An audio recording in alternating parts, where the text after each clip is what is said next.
যে যুদ্ধে সারা পৃথিবী জড়িত ছিল, যে যুদ্ধে ইন্ডিয়া 3রা ডিসেম্বর 1971 সনে আমাদেরকে সহযোগী করার জন্য অংশগ্রহণ করেছিল, এবং তার হাজার হাজার সৈন্য এই মাটিতে রক্ত দিয়ে গেছে, এবং যে ইন্ডিয়া আমাদের দেশের স্বাধীনতার জন্য বঙ্গোপসাগরে যে 7ম নৌবহর এসেছিল আমেরিকার, বিশ্বযুদ্ধের রিস্ক নিয়েছিল, আমাদের জন্য সোভিয়েত ইউনিয়নের বদস তিনটা ভেটো দিয়েছিল, তা না হলে আমাদের দেশ স্বাধীন হতো কিনা সন্দেহ ছিল।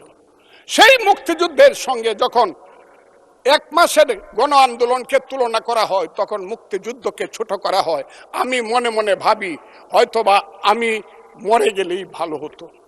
আমি আজকে আপনাদের কাছে প্রশ্ন রাখতে চাই, 5ই আগস্টের পরে কি হলো? আমাকে একটু 5ই আগস্টের পরে কি হলো আপনারা জানেন। এইখানে ইউনূস সরকার ছিল, আমি শিল্পকলার সামনে থাকি, একটা গান হইতে পারে নাই, একটা নাটক হইতে পারে নাই, একটা লালনের গীতি হইতে পারে নাই, একটা বাউল গান হইতে পারে নাই। সব কিছু কালো শক্তি ধ্বংস করে দিয়েছিল। তারা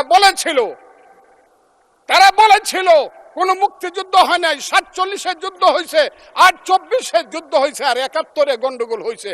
সেই দিন মুক্তিযোদ্ধা হিসাবে আমি বলেছিলাম, আমি বলতে পারবো কিনা কথাটা আপনি, এই আলবদর রাজাকারের বাচ্চারা, এখনো কিন্তু ফজলুর রহমানদের মতো মুক্তিযোদ্ধারা জীবিত আছে। এই দেশে মুক্তিযুদ্ধ হয়েছে, মুক্তিযুদ্ধ সত্য, 30 লক্ষ লোক জীবন দিয়েছে, এটাও সত্য।